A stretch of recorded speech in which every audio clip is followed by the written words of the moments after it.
Very good morning, students. I'm Dr. Radhika R. I'm here to take about the external morphology of Scylla serrata. Scylla serrata is otherwise known as the mud crab. That is the crab that we often see along our coast, along our beach. Okay, so let's go on to the morphology of the crab. First of all, whenever we say the systematics or taxonomy of a particular animal, we always say the systematic position, where it belongs to, which phylum it belongs to. So let us move on to the systematic position of Scylla serrata, which is a very important fact in taxonomy. It belongs to the kingdom Animalia, phylum Arthropoda, subphylum Crustacea, class Malacostraca, order Decapoda, infraorder Brachyura, family Pochunidae, genus Scylla, and species is Serrata. So the genus and species name is very much important, which is written in italics or it is underlined. So it is Scylla serrata. So this is the picture of a Scylla serrata or a mud crab. The outer covering of this particular crab is called the carapace. We see it each by each. So these crabs are found in the estuarine and mangrove habitats. The carapace, it is the outermost covering or the outer shell part of the crab, and the outermost covering of the crab is called the carapace, or it is a hard upper shell which is covering the crab's body, and that is typically broad. The carapace differs according to the species. If it is Scylla serrata, it is somewhat broad or flattened. If it is Scylla olivacea, it is much more flattened. So, in some cases, in some species, it is triangular, the carapace. The shape of the carapace varies according to the species. So, here it is typically broad and somewhat flattened, and the outer carapace, it is not very smooth. It have a granulated or slightly rough texture. Okay. Next is about the coloration. Coloration is brown or greenish brown. And the sizes, it ranges from a few centimeters to over 20 centimeters. Mud crabs have a pair of large, powerful claws known as chelae. This is one of the most prominent part of the crab, which is known as chelae, or it is known as claw. And the claw has got various parts also. The upper part, that is dactylus, dorsal proboscis, dorsal carpus, dorsal mirus. So that part itself is divided into three, that is mirus, carpus and proboscis. The chelae are asymmetrical.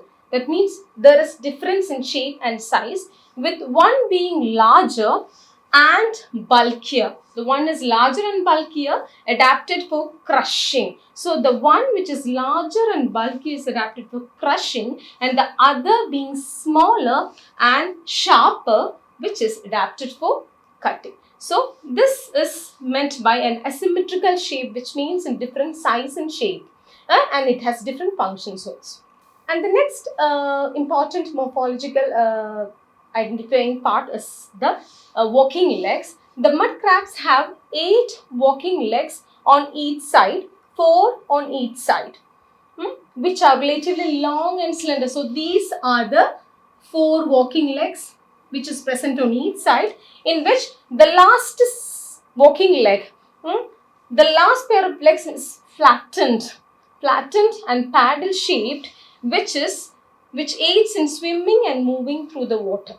So the crab has 8 pairs of walking legs, 4 on each side, and the last pair of walking leg is flattened and paddle like, and which helps in swimming and moving through the water. And the next part is about the eye stalk. It has got compound eyes at their tips.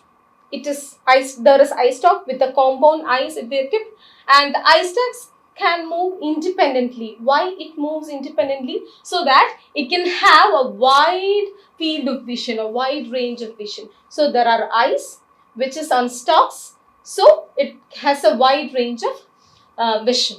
And the mouth parts of the mud crabs include mandibles for chewing and grinding food.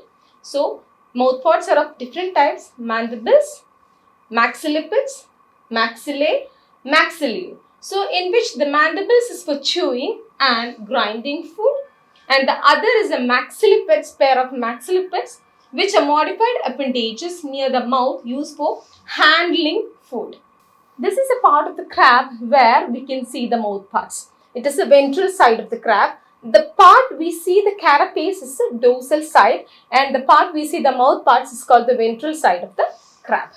The abdomen of the mud crab is relatively small. See, this is the abdominal part of the ventral part of the crab, and the ventral part of the crab has got its abdomen, and here it is tucked underneath the carapace. The abdomen is tucked underneath. This is a carapace, is a dorsal side, and if this is the abdomen, this abdomen is tucked inside the carapace.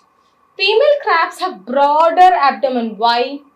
It has broad abdomen because to accommodate large amount of eggs during the breeding season. So the difference between the male and the female crab is that the female crab has got a broader abdomen to accommodate large amount of eggs during the breeding season. The male and the female mud crabs have different genital openings also, which is located on the abdomen, and these are used during mating and reproduction. And other than these parts, it has also got an antenna, an antennule, which helps in the direction. Thank you.